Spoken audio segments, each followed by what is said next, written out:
Welcome to Bible Mysteries. What if there are secrets in the Bible the world doesn't want you to know?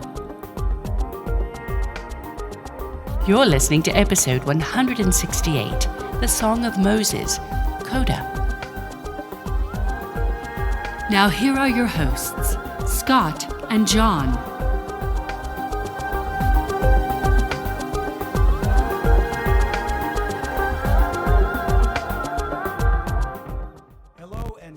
Once again to Bible Mysteries Podcast. I'm Scott Mitchell. I'm John Potts, and this is the show that talks about things in the Bible the world doesn't want you to know. And we're back again. We got a new year, of course. We've already welcomed in the new year, John. But this new year is shaping up to be pretty crazy, huh? I think this is going to be a crazy one. It's already starting off wild. Turbulent. Turbulent, wouldn't you say? I think that there's definitely something going on where maybe this year is going to bring to fruition a lot of the plans of Agenda 2030 is in the works. They're going to push further on that. We got a potential world war sitting there with an idiot commander-in-chief who is probably just ready to light the powder keg, you know. Which, by the way, and this may be an aside from what you're going to talk about here, but I hear that in May they take a vote on the sovereignty of our nation, where they could potentially turn over the sovereignty of our nation over to the World Health Organization. Yes. And they could do that because the World Health Organization, once they agree to turn that sovereignty over, could just say, hey, there's a new pandemic, and they, by the way, they define it, and then they take over you putting in worldwide mandates or mandates for the United States, and that comes through the World Health Organization / the New World Government, right? Rather than our government, our representative government. That very thing was brought to my attention with an interview that Tucker Carlson did. Did you see that with that doctor? I watched that last night. Did you? Yeah. The biologist? Yes. I'm drawing a blank on his name. A Yeah. brilliant, Yeah, articulate, intelligent yeah. speaker that did a better explanation of the mRNA gene therapy than anything I've ever heard. It was a very technical interview. It was. So it was a little hard for me to follow because I'm not good at that. I see. Still was very, very informative. I see your point. It was technical, but it was he did his best to bring it down to my level. Mm-hmm. And I got a better understanding than I'd ever had before. He also alluded to the fact that we have a government that's not really being run by the people in the government, it's by forces behind those people. And he was mentioning that, and he was speaking to that, but you could also see that he was reserving himself and not explicitly saying that. Right? Yeah, he was holding back, but he was also saying it at the same time. It was really interesting. I would recommend that everyone goes and watches that. I would too, and it would have been one of the most recent Tucker episodes. Yeah. I apologize to that physician that he's a scientist, a biologist, a doctor, and I cannot think of his name. But if it helps you to know, he's just got a very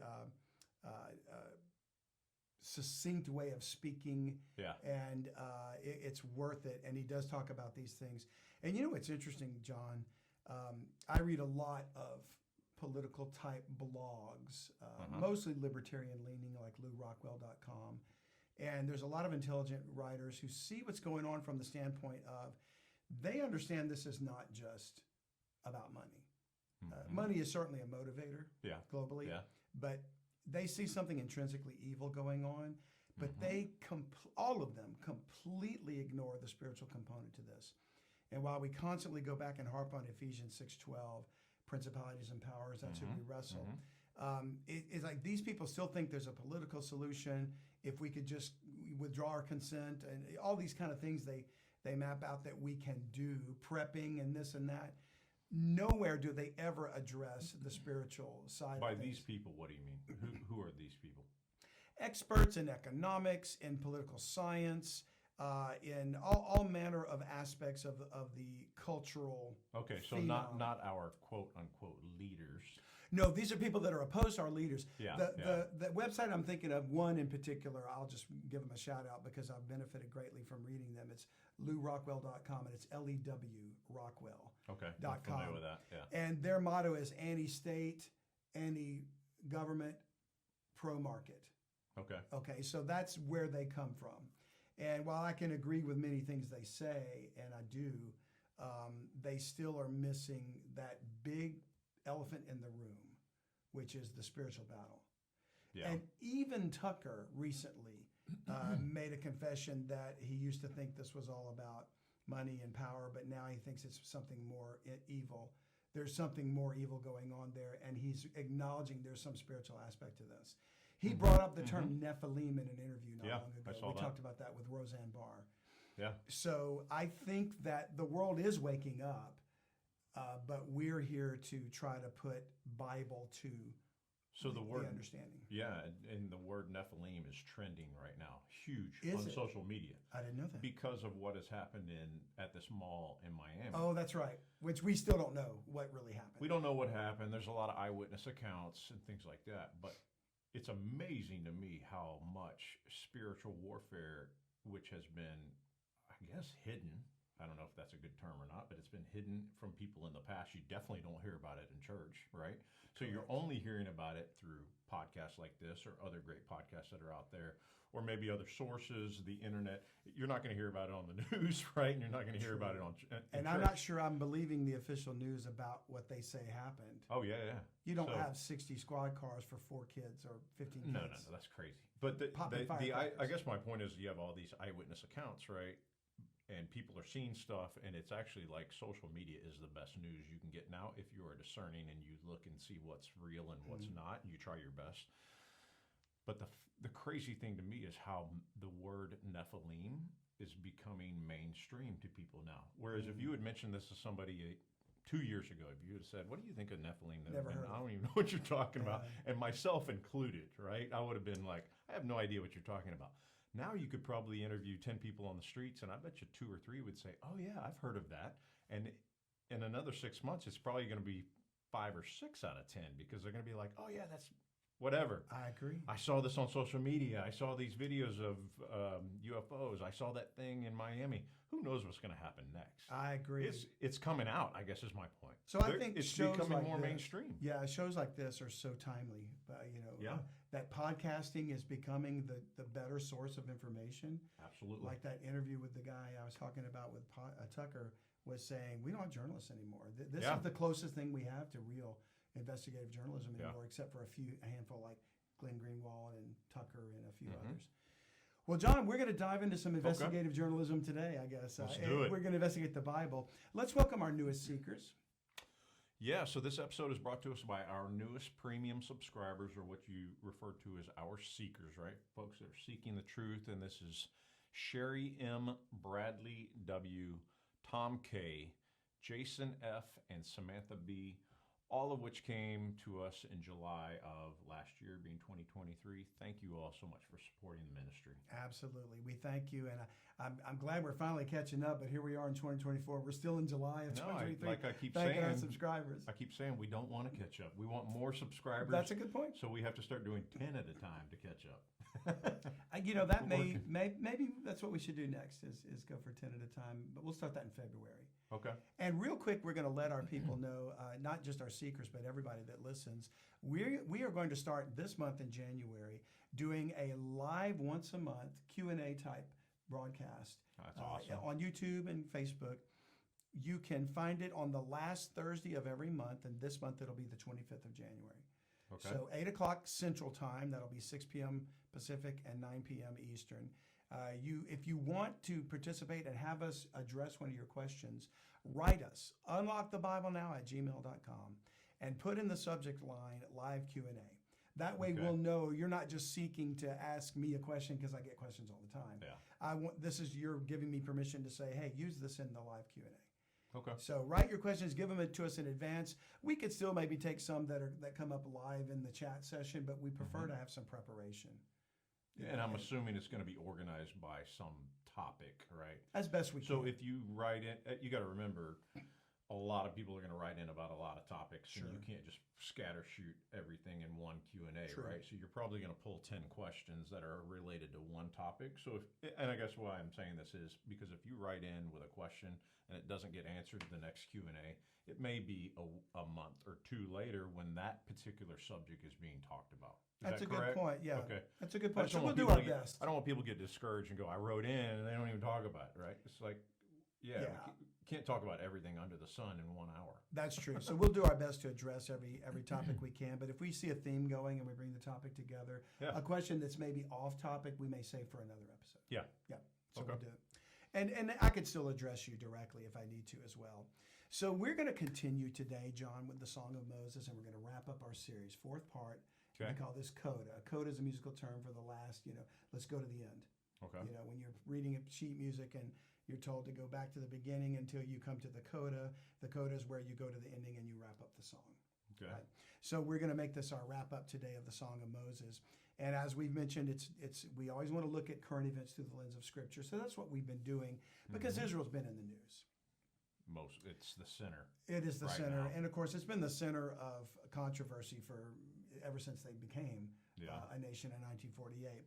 But we've been trying to apply the prophecy of the Song of Moses throughout this series to what's going on, to look at it as instead of just taking the official narrative and Israel does no ill, or from an evangelical perspective, that's God's people and all this is restoring them into the land or part of his protection of them. What we have seen through this is that we are not convinced that the governmental leadership of the modern Israel is in fact a godly thing. And in fact, what may be going on is perhaps leading up to the times of the ends and a sign of the times of the ends, but it's not the fulfillment of God's provision and protection of this nation. More likely it is setting up the stage for the appearance of the Antichrist. Yeah. So we're going to wrap up today, Lord willing, in Deuteronomy 32. We're going to start there with the next verse in the Song of Moses, verse 30. So we'll start reading in verse 30. And this is where, again, God is giving Moses the song to teach the children of Israel. And he's reminding them of how he's protected them in the past. And he brought them into the land of Canaan and fought their battles for them. Where he says, how should one chase 1,000 and two put 10,000 to flight, except their rock had sold them and the Lord had shut them up? For their rock is not as our rock, even our enemies themselves being judges. For their vine is of the vine of Sodom and the fields of Gomorrah. Their grapes are grapes of gall, their clusters are bitter. Their wine is the poison of dragons and the cruel venom of asps, which is a poisonous snake or serpent. So it is my opinion that that posing as dragons, or venom of, the poisoning rather, of dragons and the venom of asps is the doctrine. It's a reference to doctrine that the leaders of Israel, he's saying, you already said you forsook the rock, which is a capital R in a King James Bible. And that's a prophetic reference to Jesus Christ, the stone of stumbling, the rock of offense. And you not only did you forsake that, but he said, how else could you have put 10,000 to flight unless the rock was fighting your battles? And is that a reference to when they drove other countries or other nations out of their land? Exactly. Okay. With the giants, with the Nephilim among them, right? And who would the two be? The two putting 10,000 to flight are just any two individuals. Okay. That two soldiers in the army of Israel. Oh, how could they put 10,000 I thought it was flight? maybe a reference to like Joshua and another person in the Bible who drove these people out of the lands. Yeah. It's not. Okay. Interesting that you mentioned the name Joshua, because it was Joshua and Caleb that were the two faithful of the 12 spies. Okay. That went Yeah. And so God did use Joshua in a mighty way, and Caleb as well. Okay. So it could be that that's a reference to Okay. them. Yeah, absolutely. But the point here is that when he refers to their vine being the vine of Sodom and their wine is the poison of dragons. Well, wine, when Jesus referenced to, you don't put new wine in old bottles, remember? You put them in new bottles. So it was a reference to the doctrine that he gave the 12. He didn't give it to the Pharisees because they were old bottles. Okay. And what you find is their wine was venom. The leaven of the Pharisees, the doctrine of the serpent followers, the children of the serpent. So I think it's still being promoted today through modern Israel. There's this legalistic, it's still a blindness that's happening. They don't see Christ as Messiah. Yeah. So I don't see how that group of leaders, whether they're secular leaders or religious leaders that are still adhering to the law, when Christ is the end of the law for righteousness to everyone that So believes. you're saying that their current doctrine that they're still following because they denied the Messiah, or that Jesus was the Messiah, is the wine of the poison of dragons and the cruel venom of asps today. Today. Right? And interesting, he uses the terms dragons and asps, which are serpents. And Jesus Christ said, you serpents, you vipers, when he referred to the Pharisees. You're as your father, the devil, right? Absolutely. Isn't that the verse? Absolutely. Yeah. Yep. So bringing us with that thought in mind to the next verse, verse 34, we read, is not this laid up in store with me and sealed up among my treasures? To me belongeth vengeance and recompense. And so what he's saying is all this that I just mentioned about your venom, your poison, your doctrine, your wine, your vine is like Sodom. It's a bad grape. Yeah. You know, Yeah. all of this, he's saying, I've laid that up in store. When I come back, I'm going to seek my vengeance on you for this, for distorting my truth, for deceiving my people, for misleading them with false doctrine, and in essence, for claiming to be my people when you're not. You know, we've already talked about there's a synagogue of Satan, whoever that might be, that claim they're Jews, but they're not. So we know there's a falsehood there.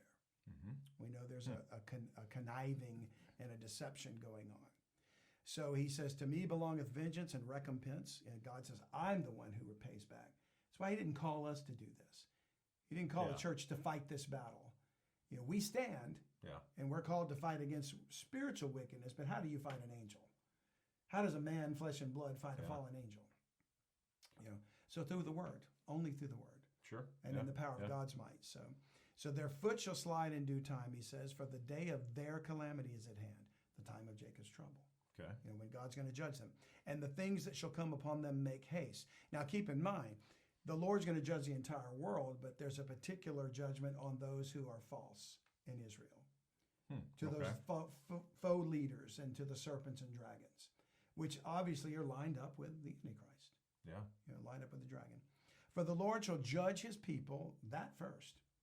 You know, he's going to judge his people first, and repent himself for his servants when he seeth that their power is gone and there is none shut up or left. So I would argue that modern Israel today, they have power. They've got nuclear weapons. They have an army. They have the IDF, Israeli Defense Force. And something will likely occur to break this power before the Lord comes back. You know, when we talk about God hiding his face from Israel and they're going to seek him in their affliction, well, then maybe it's going to be through the breaking of this power, since history has a way of repeating.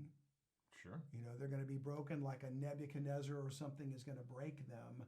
And maybe it's the Antichrist himself, you know. Because at some point there's that battle of Ezekiel 39, Gog and Magog, which we're going to turn to in just a moment. Okay. And when they invade, God has to mightily intervene to protect his people. Okay. And they're going to invade the mountains of Israel. So it could be that whatever's going on now might culminate in the wrecking of the military might of the modern nation-state Israel. Yeah. And then Gog and his bands attack when they see an opportunity. So that would be the ushering in of the Antichrist as the man who brings peace then, right? Because if all of these nations that surround Israel, and we see it now, right? They're being attacked on, I heard on a recent podcast that they're being attacked on 7 different fronts right now.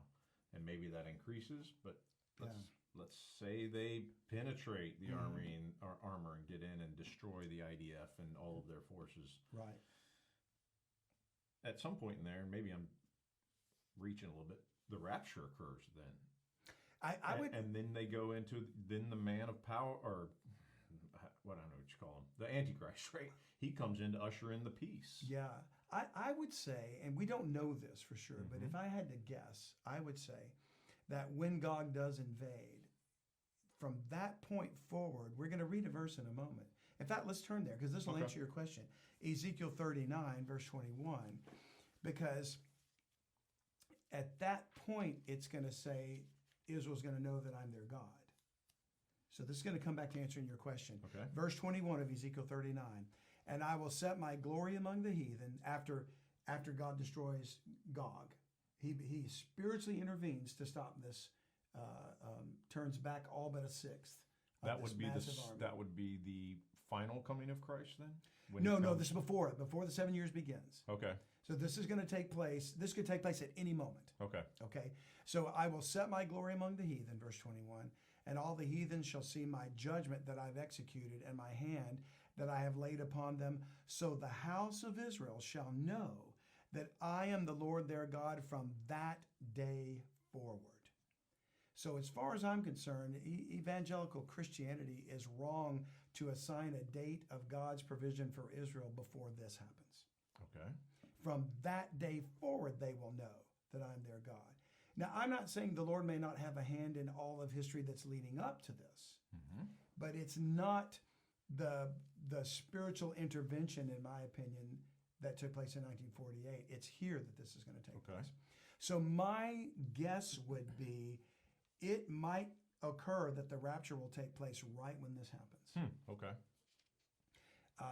Because we might be the thing that disappears while the world is focused on here, and we might just be a blip on the radar. Now, it would be hard to say millions of people disappearing wouldn't be noticed.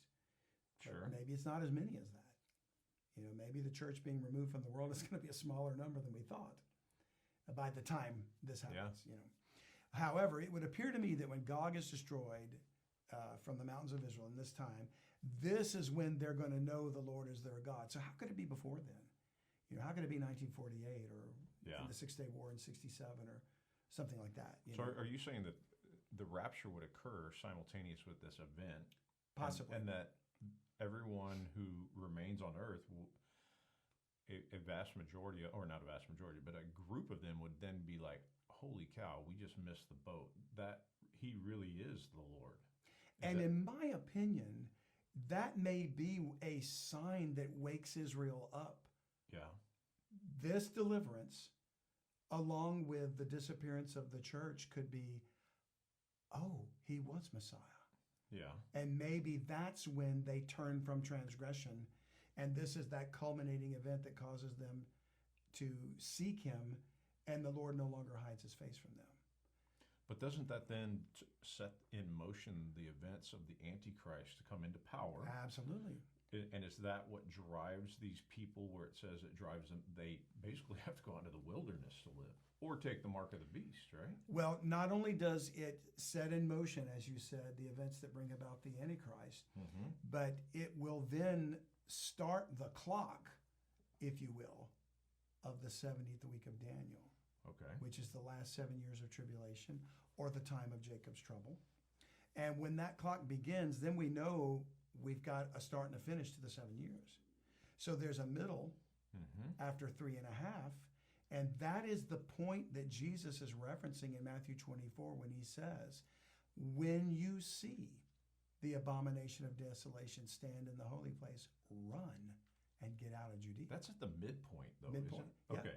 So that's what I'm saying. When he declares himself to be God. Exactly. Right? But that's the beginning of the end, because when Jesus says, then shall the end come in Matthew 24, that's what marks the end, or the beginning of the end. From that point forward, when he declares himself to be God in the middle of the week, 3.5 years later, Jesus comes back.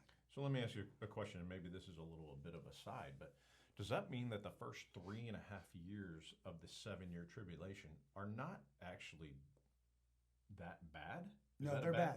Okay. They're bad. I don't know if that was a bad way to put that. I'm going to refresh your memory about something, because we touched on this a little bit in another episode, and I don't remember which one. But I think we were talking about the two witnesses, remember?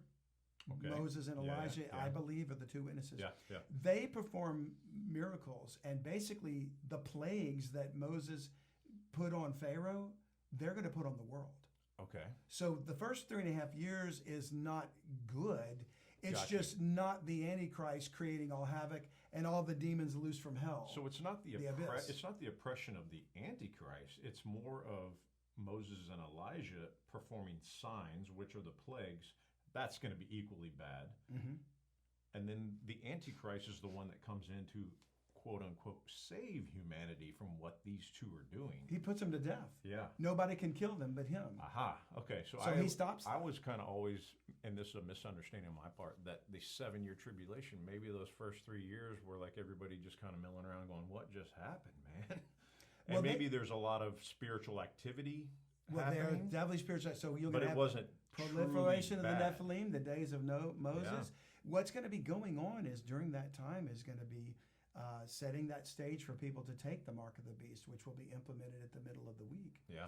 And so you're going to have whatever we imagine could be that deception beginning, which is perhaps so-called aliens coming down, which are in fact fallen angels, and offering to mankind whatever, a solution to all your problems. And but during that same period is the of the first 3.5 years is the 144,000 preaching the gospel of the kingdom again. Yeah. Repent, for the kingdom of heaven is at hand. And they're warning Israel, focusing their message on Israel. 12,000 of each of the 12 tribes tells you all you need to know about who they're focused on. Are they preaching only to Israel, or are they preaching to the entire world? The world's going to hear it, of course. Okay. Because, we got news and global social media and everything else, assuming it's still in place at the time. But they're focusing their nation. Christ said, I'm not sent but to the lost sheep of house of Israel. For 3.5 years he had a ministry. It's going to be a repeat of that. Okay. Yeah. That makes sense. Yeah. So go back to Deuteronomy and we'll consider the next verse. Because remember, we had Ryan Peterson on in December. Yes. Just love having him on. And he always throws me some great ideas. And one of the things he was mentioning was, and we're gonna cover this in a little bit more detail at the end of this coming up here shortly in a few minutes. But he thought, remember when we began this series, there were 2 songs of Moses. One was in Exodus, and the one we focused on is in Deuteronomy. But Ryan ties the Song of Moses in Revelation 15 to the other song. And after talking with him, I saw a connection to both. Okay. And so we're going to lay that one out too. We're going to give a little bit of attention to the Exodus song.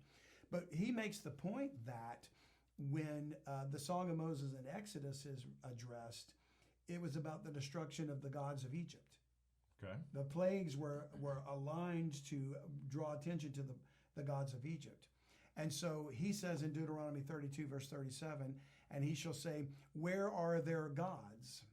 Israel that turned to the other gods. Where are their gods, their rock in whom they trusted, which did eat the fat of their sacrifices and drank the wine of their drink offerings? Let them rise up and help you and be your protection. You can almost read the sarcasm in that. Yeah. God saying, okay, you didn't want me to be your God, you turned to these other gods. Well, where are they when I'm coming to judge you? So at some point, I know that Israel turned to other gods who could not prevent God's wrath from being poured out upon them. And it seems a similar thing will occur in the future. That this is prophetic. It's history and prophetic. Because today, as we were talking about, the venom of asps, the poison of dragons, to me, that is the Kabbalah, occult, Pharisee system that's in place right now. Yeah. That refuses to turn to the Lord. They're going to do everything in their power to prevent Jews from believing on Jesus Christ, as they do now. But there will be those in Israel who will turn back to God and seek his face in their affliction. Okay. And I think they're going to be the ones that will be God's true Israel. Okay. Because their focus is, or their qualifying characteristic is they will believe on Jesus Christ. Hi, if you're enjoying this podcast, please consider being a full-time subscriber. We are going to use these funds to expand the message and get the word out about what's in the Bible that the world doesn't want you to know about. That's right, John. We appreciate you listening, but we'd love it if you'd subscribe. That way we can reach more people with the time we have left. So enjoy the rest of the podcast, but think about subscribing if the Lord puts it on your heart. To subscribe, just go to BibleMysteries.supercast.com. Thanks. Now, Deuteronomy 32, verse 39. God continues, see now that I, even I, am he, the God that will judge the other gods. And there is no God with me. I kill and I make alive. I wound and I heal. God has wounded Israel all these years. They're blinded. they've stricken and smitten. He says, come, we'll go back to him and he'll bind us up. He'll heal us. He says, I wound and I heal. And I was making reference back to Hosea 6 when I said, let's turn back to the Lord. Okay. Neither is there any that can deliver out of my hand. And that's a reference directly to you. The Antichrist says he can protect you from me. You know, Lucifer, the dragon, and his seed. You're going to turn to him for protection? I made him, you know. So neither is there any that can deliver out of my hand. For I lift up my hand to heaven and say, I live forever. And when God lifts up his hand, he is saying, I am swearing by my name, because there's none greater, that what I say will come to pass. So can you imagine? God has to swear to show Israel, I make an oath. I swear to you that I will do this. Because they don't fascinating, right? It blows my mind that God acts in such a legal way. That's an oath. That's like you raise your hand and you say, I do solemnly swear to tell the truth. That's where we get that from, you know? So for I lift up my hand to heaven and say, I live forever. If I whet my glittering sword, and the word whet is W-H-E-T, you might know that means sharpen. Okay. If you ever sharpened a sword, that's like a whetstone. A whetstone, yeah. And it's W-H-E-T. So if I whet my glittering sword and mine hand take hold on judgment, I will render vengeance to mine enemies and will reward them that hate me. I will make mine arrows drunk with blood of the slain and of the captives from the beginning of revenges upon the enemy. So that's kind of fascinating that he is saying, I'm swearing an oath by my own name, because there's none greater, that if I sharpen the sword and I come, I'm kicking ass and taking names, you know. I'm just going to say it, you know, and I'm going to render the vengeance, and it's going to be to my enemies all across the board. The dragon, his angels, the Nephilim, the nations, and the leadership of Israel that rejected Messiah. I think it is kind of fascinating what you mentioned there, that God has to make an oath. And we see throughout the Bible, right, that he's made covenants and promises, whether it be the rainbow, I won't bring the flood again, or other covenants. And now he's swearing here. But then Israel continues to turn away, even though God the Father is making an oath to them. They still go back to what their old practices of idolatry and man never changes. That which has been. No, and we blame them, right? But then I look at myself in my own life and I go, you know, I do the same thing. Oh yeah. Sometimes you read Israel's hard-heartedness throughout the history in the Bible, and you think, how could they have been so stubborn? What a bunch of knuckleheads. And then I look at myself and I go, I'm the same knucklehead. I do the exact same thing. If I had been in Israel at the time, I would have been one of those unfaithful, whatever, stubborn, hard-hearted. And you think it's so easy because you read the first 4 books of the Bible, and it's like they are literally traveling with the presence of God through the desert. They can see this giant pillar of smoke and fire, and you would think, if you saw that, you'd think, okay, I'm definitely not going against that thing. And as soon as it disappears, they go right back to what they were doing. Let's go make a calf out of gold. Right, exactly. It blows my mind. But anyways, that's an aside. Yeah, but it's true. And so what we're coming to in this last few verses that we read in Deuteronomy 32 is the conclusion of God's wrath on all the earth, on all the satanic global elites, all the nations who oppose God, the false brethren that are going to be the ones that fall away, and of course the army of the Antichrist. So everyone's included in this. The synagogue of Satan, you've got it. And it's essentially, that's why I believe this is, if it's including the Song of Moses from Exodus, which we'll address shortly, it has to include this one too in Revelation 15, because the next song is the Song of the Lamb, which to me is his victorious return to defeat these enemies and everything else. So it's like he's saying, I'm going to remind you of what I prophesied, and here I am to fulfill it. You know? So let's go back to Ezekiel 39, because I want to dare ask the question, and we did this with Ryan in the interview in December, but I'm asking the question, is it possible that Gog, now Ryan says he thinks it's a Nephilim, it's some sort of spiritual entity, and he may be right about that.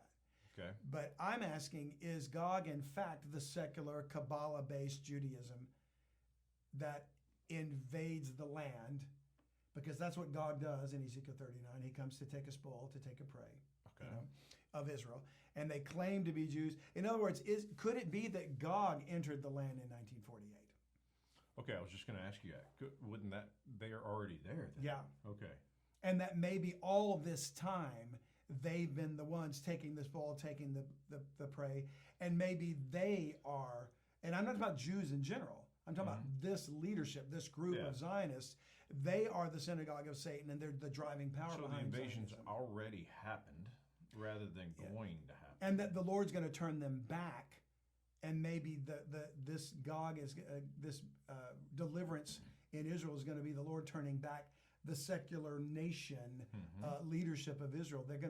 They've already turning the world against them through this treatment of the Palestinians. Yeah. And remember, we're not saying that the people in Gaza are innocent. I mean, the ones that attacked might have been set up by Israel and Mossad to do it. Yeah. But they're still enemies, and they still killed people. They killed Jews, in their, what do they call them, the little kibbutzes or something that they were hiding in. They just horrible what happened. Yeah.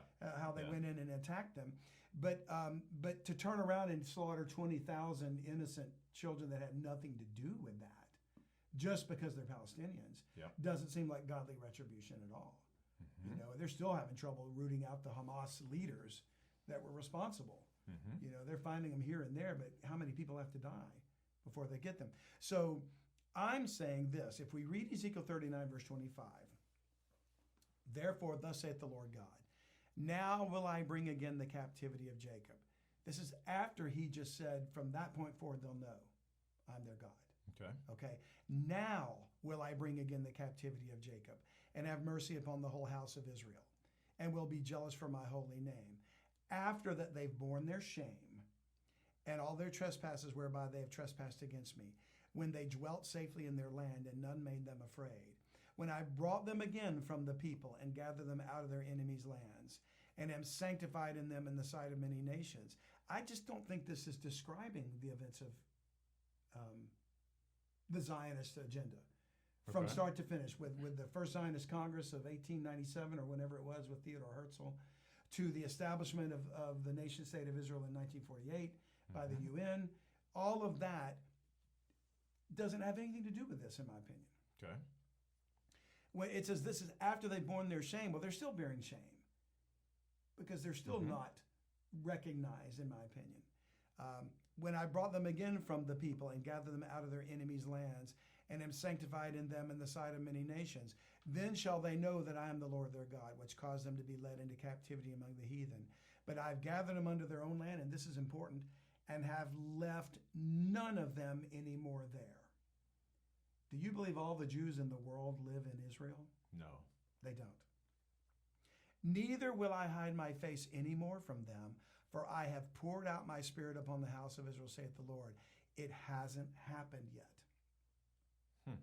If Gog even was the modern nation state of Israel that took the land and took a spoil, and I don't know that they are, I'm just saying what if.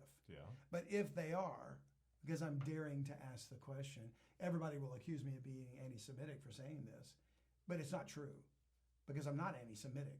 Okay. In the least. I want God's Israel to be restored. I want them to be a blessing. I want them to come back into the land. Absolutely. I want Jerusalem to be the city where the word of God goes out to the nations and all that stuff. Absolutely. But we know there's somebody that claims to be the synagogue of Satan, and we don't know who they are any more than I know who God's true Israel is, because I think they're hidden in the world. Okay. But if we're comparing the Song of Moses to the rest of Scripture, then here we see this defeat of Gog in the land. And when he turns them back, he says, from that point forward, they're going to know I'm their God. From that point forward, I will no longer hide my face from them. And from that point forward, after this deliverance, I will not leave any of them back in these lands of their enemies. I left none of them anymore there. So to me, this event hasn't happened yet. So does that mean the Jewish nation then is scattered around the world, and Gog has invaded that land? Am I interpreting what you're saying correctly? Yes, separate the land from the nation. Okay. The land itself remains where it is geographically. Sure. Okay. the nation was scattered Yeah. to their enemies' lands. Yeah. And when a group claiming to be Israel, and I'm not trying to say that sarcastically or anti-Semitically, I'm just saying it factually, there's a group that says we're Israel. They name themselves Israel. They establish a modern nation state in 1948, but they don't believe in Messiah. They are mostly led by secular Kabbalists, not true Torah Jews. Okay. As we've discussed, the true Torah Jews don't believe they should be there. Wow. We've already talked about that. Yeah. So whoever true Torah Jews are, they might be God's hidden Israel. I don't know. Yeah. They could be. Ryan discussed some people in the country of Ghana, in Africa. Could it be that is Judaism an ethnicity only? Is it only genetic, or could it be a religion? And the true religion is not being practiced. Yeah. So I'm just saying, there's too many questions to say it's that cut and dried. Yeah. Israel, that's God's Israel. We need to bless them, even though they're exterminating innocent people in Palestine.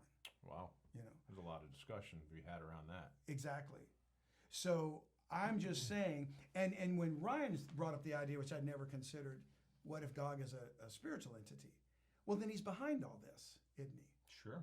He could be behind Zionism just as much as he could be behind a physical army that takes place, So I don't know that it is absolutely Gog is Kabbalist Israel. Okay. But won't they be aligned with the spirit of Antichrist anyway? Sure. Yeah. So that just brings me to the conclusion of Deuteronomy 32, which is, in the final verse of this song, the Lord proclaims the deliverance of his people and declares his return of mercy upon Israel. So I think this would match what we just read in Ezekiel 39, which is Deuteronomy 32:43. Rejoice, O ye nations, with his people, for he will avenge the blood of his servants, and will render vengeance to his adversaries, and will be merciful unto his land and to his people. And we know there's a time element involved. It's when he stops hiding his face from them. He leaves none of them in their land anymore, and out of their land, rather. None of them in the land of their enemies. And he says, it's the date that I do this is when they will know that I'm their God and they're my people. To me, that would be the perfect point at which the two witnesses appear, the 144,000 start preaching in Israel. And so the beginning of the 7-year tribulation. And they're going to turn their hearts back to the fathers. They're going to turn their hearts to the Lord Jesus Christ. That would be the fulfillment of Malachi chapter 4, in my opinion. Now, to be fair, Ryan brought up in the interview, Ryan Peterson, that he tied the Song of Moses in Exodus to Revelation 15. So to close this series, we're going to go read that song. I'm just going to read it quickly because it focuses, and the reason I said I kind of excluded it at the beginning of this series was because it focused on God's delivering Israel out of bondage in Egypt. Okay. And I didn't see it necessarily tied to the end times, but I can see Ryan's point now. So when we began the series, we learned with him that the other song was applicable as well. And while we spent our series covering Deuteronomy 32, it's only fair to look at the song in Exodus 15. Okay. And I think I want to get Ryan's perspective from that. Okay. So we'll start in verse 1, Exodus 15:1. Then sang Moses and the children of Israel this song unto the Lord, and spake, saying, I will sing unto the Lord, for he hath triumphed gloriously. The horse and his rider hath he thrown into the sea. Now he's clearly referring to Pharaoh and his armies. Okay. The Lord is my strength and song, and he has become my salvation. He is my God, and I will prepare him an habitation. My father's God, and I will exalt him. The Lord is a man of war. The Lord is his name. So you can see the Lord Jesus Christ coming back in this. You can see the type if Ezekiel 1 is repeating history, Pharaoh's chariots and his hosts hath he cast into the sea. His chosen captains also are drowned in the Red Sea. The depths have covered them. They sank into the bottom as a stone. So this was so specific to me, to the deliverance out of Egypt, that I didn't see a direct connection to the Song of Moses and the Song of the Lamb. But Ryan points out the fact that not only is it God's deliverance, as he will deliver when he comes back, and it's, Ezekiel repeats. Ecclesiastes says there's nothing new under the sun. Then, but we also see the judgment of the gods. And when you think about it, after God delivered them out of Egypt, they went into the conquest of Canaan. Granted, they wandered in the wilderness 40 years before that took place. Yeah. But when they went in, they were defeating the sons of the gods, the Nephilim hybrids, right? So we could see the connection to all that in the final battles in the time of tribulation. We'll go picking up in verse 6. We read, Thy right hand, O Lord, has become glorious in power. Thy right hand, O Lord, hath dashed in pieces the enemy, and in the greatness of thine excellency thou hast overthrown them that rose up against thee. Well, the right hand of the Lord is Jesus Christ. Over and over in the Psalms, he's God's right hand, thy right arm, you know. Thou sendest forth thy wrath, which consumed them as stubble, and with the blast of thy nostrils the waters were gathered together. The flood stood upright as an heap, and the depths were congealed in the heart of the sea. So since this song is about the Lord's victory over Pharaoh and his armies, I agree that both songs apply now, since the Lord Jesus will return to overthrow the armies of the Antichrist, and Pharaoh is a type of the Antichrist. And in this song in Exodus, the right arm of the Lord is Jesus Christ. So the context is still God's wrath, which applies in Revelation 15. Okay. Next verse, Exodus 15:8. And with the blast of thy nostrils, the waters were gathered together. The flood stood upright as an heap, and the depths were congealed in the heart of the sea. How'd you like to be the musician that has to put these lyrics to music? Now, as I said, Ryan also pointed out God's plagues in Exodus that Moses poured out were judgments upon the gods of Egypt. And I do believe Moses is one of the two witnesses that pours out the same plagues on Israel and the world. Egypt is a type of the world, so, you know, it's just more centralized. But he says these were judgments on the gods of Egypt, just as the fallen angels or gods will reappear in the time of tribulation, as Jesus said, as it was in the days of Noah, right? And the Lord Jesus Christ will pour his wrath out upon those same entities at his second coming. So the next verse, verse 9, the enemy said, I will pursue, I will overtake, I will divide the spoil. My lust shall be satisfied upon them. I will draw my sword. My hand shall destroy them. That's, you could say, that's what the Antichrist is thinking in his heart. Thou didst blow thy wind, the sea covered them. They sank as lead in the mighty waters, and he's referring back to the Red Sea. Who is like unto thee, O Lord, among the gods? Who is like thee, glorious in his holiness, fearful in praises, doing wonders? I mean, there's none like the Lord, all right? Thou stretchest out thy right hand, the earth swallowed them. And, excuse me, and we do see the earth swallowing up the army of the Antichrist like a flood in Revelation 12. Okay. Wow. So the similarities are there. I agree with Ryan that we can apply both songs, you know. Next verse, verse 13. Thou in thy mercy hast led forth the people which thou hast redeemed. Thou hast guided them in thy strength unto thy holy habitation. Now we see deliverance. We see protection.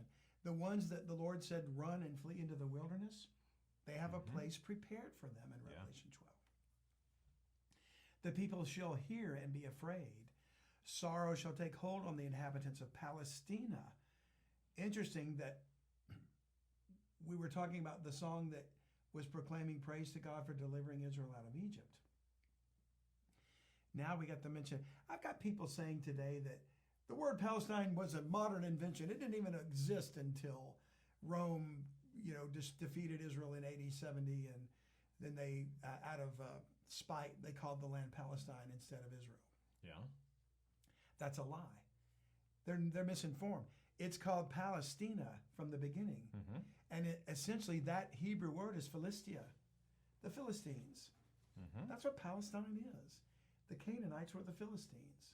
So it's semantic word games that the Zionists want to say. Palestine didn't exist, you know. They're trying to eradicate an entire group of people and say they don't deserve to be here. They never had rights to this land or anything like that.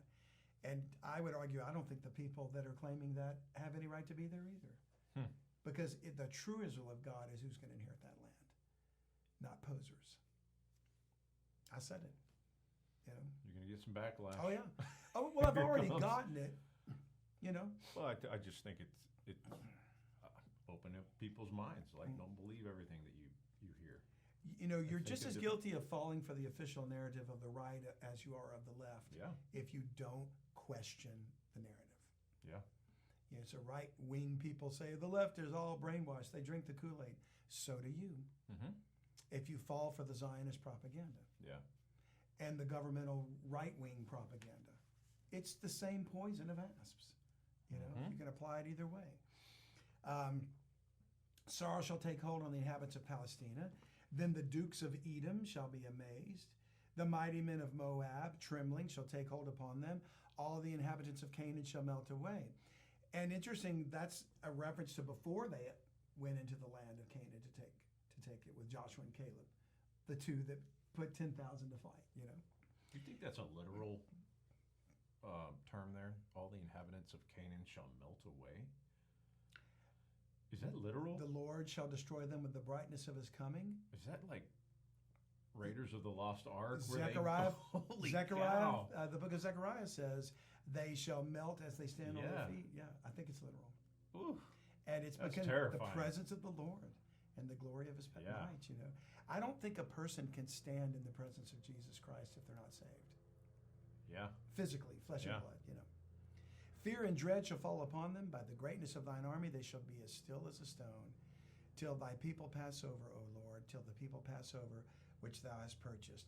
And he's talking about passing over into the Red Sea, through the Red Sea, but they're going to pass over into the land too. To conclude all this, I want us to turn to Isaiah chapter 59, because to me, this is the defining characteristic of who is God's Israel. Okay. It's not genetic. It's not people claiming to be Jews or whatever. It's not the Zionist thing in 1948. To me, it's this. Isaiah 59, verse 1. According to their, verse 18, excuse me. According to their deeds, accordingly he will repay fury to his adversaries, recompense to his enemies. To the islands he will repay recompense. And the islands is a reference to all the nations. Okay. So really, we're tying this back into the end of both songs, the songs of Moses. Whether it's Deuteronomy 32 or whether it's Exodus 15, it's God's vengeance upon his enemies for Israel. Okay. So shall they fear the name of the Lord from the west and his glory from the rising of the sun. In other words, after this is accomplished, the nations will know who God is. They will fear him. When the enemy shall come in like a flood, the Spirit of the Lord shall lift up a standard against him. And the Redeemer, the arm of the Lord, the rock, Jesus Christ, the Redeemer, shall come to Zion, and unto them that turn from transgression in Jacob, saith the Lord. Those are the recipients of God's deliverance, those that turn from transgression. What was the transgression in Jacob? What was it? They rejected Christ. That when they turn from transgression, they accept him as Messiah. That's who he's going to deliver, not a secular nation state. Okay. And then he goes on to close. As for me, this is my covenant with them. Not the UN sanction, not the Balfour Declaration, not any UN sanctions or whatever, whatever was going on now, and not even the United States offer of military assistance. Okay. This is the covenant with them, saith the Lord. My spirit that is upon thee and my words which I put in thy mouth shall not depart out of thy mouth, nor out of the mouth of thy seed, nor out of the mouth of thy seed, saith the Lord, from henceforth and forever. Jesus Christ is going to be the fulfillment of the covenant, and Israel will be his people that turn from transgression. Yeah. So that, to me, is what the Song of Moses is telling us about what we should be looking for, where God's connection and relationship to Israel is concerned. Wow. Whichever song you want to choose, I think they're both pointing to the fact that the Israel of God is going to be the one that turns back to the Lord in their affliction. And somebody wrote me and said, you don't think the Holocaust was an affliction? Absolutely, it was an affliction. Yeah, definitely. It is not the affliction that causes them to turn back, or they would be confessing Christ. And they didn't. Yeah. After all that. Yeah. If 6 million Jews died in that affliction, and that wasn't enough to turn them back to the Lord, it's got to be something else. Wow. John, thank you. Good episode. Well, yeah. appreciate you bearing with me through this series, and thank you all for tuning with us. Next week, Lord willing, we're going to discuss the Son of Man. He's the Redeemer. Okay. And Ryan brought up this amazing thought in the interview when we talked to him about the sign of the Son of Man. So we're going to cover the name the Son of Man, and we're going to cover the sign of the Son of Man. Okay. Good. So, Lord willing, we'll see you to next time. Till then, be sure to look up. Our redemption draws near. If you enjoyed this video, please like, share, and subscribe to our channel. To gain access to bonus ad-free content, consider supporting us and becoming a premium podcast subscriber at BibleMysteriesPodcast.com.